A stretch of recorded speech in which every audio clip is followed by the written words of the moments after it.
And it is 11/11 on December 7th, 2018. I wonder what gematria of that works out to be. If you missed the show last night with Zachary Hubbard, you missed a great show. Last night's Last Stand, Zach Hubbard, Jay Campbell, and myself. I highly recommend that after this program, you go and you watch that one. It was really great stuff. Good morning to Lit T, who I had the pleasure of meeting in person in Prescott, Arizona. I love tacos. I do too. And good morning to you.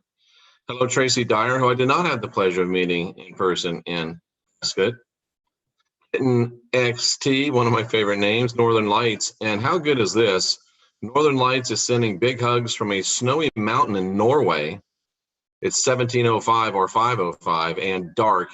He's decorated or she's decorated with some pagan ornaments and are now waiting for the best show online. Why, thank you so very much. Nice to also see you. Who else? As people come flooding in, Matt Prentice, Nancy Smith, Mark Center Saint, Laurie Ann, Ashley Gypsy, nice to see you again. Amanda B, always nice to see you. Kathy Emma, Real David Bowman, Renee, Nancy, Nika, Matt, Amanda B again, down under in Australia. Christine Green, Heart of the Rebel 666. Real David Bowman. Debbie Price. Liquis, Kathy O'Hara, I got your email. Thanks for sending that to me. And boy, there's just tons of people flooding in. Nice to see every single one of you. And we started yesterday looking at, hey Shane, we started looking yesterday at the 10 Commandments. And let's look at commandment number 2 today. Without any further ado, I know you got places to go, things to do, and people to see. So we looked at the 10 Commandments yesterday. We looked at have no image, no other gods before me. And we're rebranding, we're resetting, what's the right word? It's fleeting me. We're reframing the 10 Commandments. And the reason we're reframing them is because they are the commandments of Yahweh, the rat bastard. And yet, these 10 Commandments being the most foundational, you could argue, teachings of Christianity, do have some encoded and hidden truth in them Like yesterday, we saw that this really means you will have no other divinity before your face. You are divine, you are sovereign, you are free. Don't have any other gods before thee, ladies and gentlemen. And this next commandment is much like unto it. It is, thou shalt not make any graven images, any likeness of anything in heaven or on the earth, in the water, or under the earth. Don't bow down to them. Don't bow down thyself. Do not bow down thyself to them. Do not allow yourself to serve them. For you are not to have any other divinities before thee. And I ask you this morning, ladies and gentlemen, what graven images do you have in your life? Let's take a look at the original Hebrew and see what those graven images actually means. I think we're going to see that it means idols. And why can't we get this thing to cooperate with us? I'm not sure, but we'll get it going here. Do not make a carved image for yourself. A carved image. And if you notice, it is an idol. That's why you watch this. I've been through this so many times and for so long that I intuitively know what it is, and I'm helping you, saving you years and years of work. That's really why you're here. And I give you things to think about that you would never think about. It's an idol. It's an image.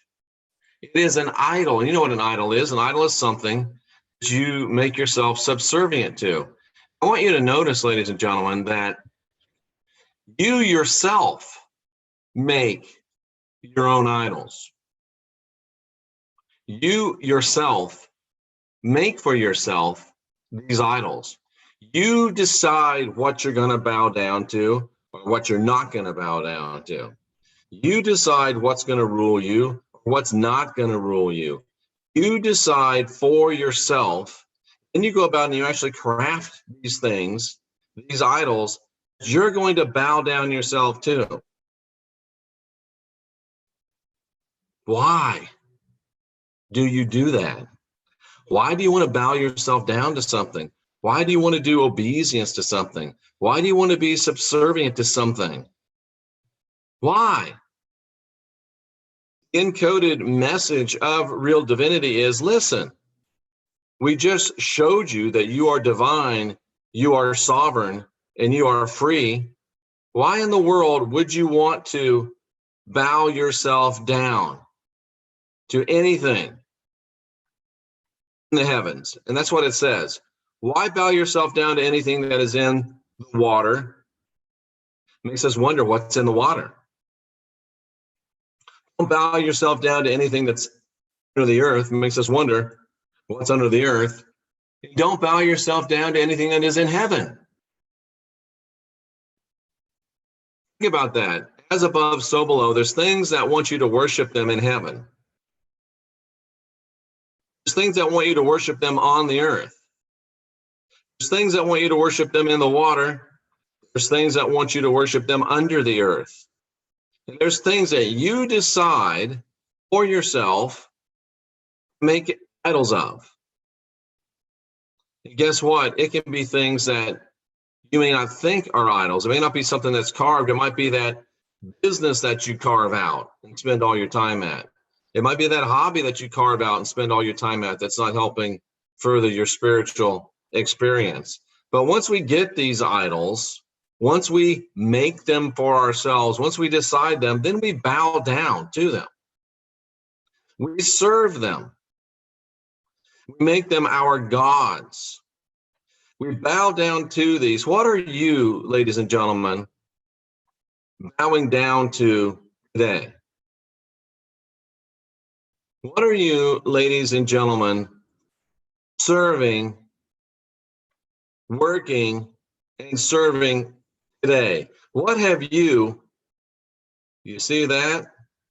What have you become a slave to? What are you in bondage to? What are you burdened by?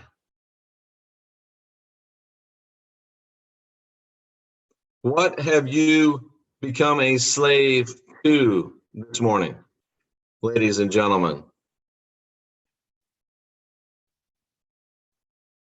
I'm here to remind you that whatever it is, I don't care if you're hooked on drugs. I don't care if you're hooked on alcohol. I don't care if you're in an abusive relationship. I don't care if you're hooked on pornography or gambling. I don't care if you're just hooked on being a psychopathic, narcissist, sociopathic individual. I don't know if you're hooked on having to be the smartest person in the room. I don't know if you're hooked on the BIBLE. I don't know if you're hooked on something else. All I do know is that whatever you're hooked on, you made it. Whatever you're hooked on, you fashioned it with your own hands. Whatever you're hooked on, you decided to bow down to it. You decided to worship it. You decided to serve it. And that's good news. How can that be good news? Because if you decided to worship it, you can decide to not worship it. If you decided to bow down to it, you can decide to not bow down to it. If you decided to make it your God, you can decide that he, she, they, it ain't your God anymore. It's up to you. Because like the last commandment just told us, you're divine, you're sovereign, and you're free, and you get to choose what you'll serve. You get to choose what you'll bow down to. You get to choose what you'll worship. You're divine, you're sovereign, and you're free. And you get to choose your gods. You get to choose what you'll bow down to and do service unto. You get to choose if you want to unindoctrinate yourself, guide your own spirit, master your own ascension, be your own guru. You get to decide if you want to do the inside job. You get to decide who you want to be, where you want to go. You're divine, you're sovereign, you're free. You get to decide who your gods are. This is the last, we are the last generation of real humans. We're divine, we're sovereign, we're free. Let's get busy.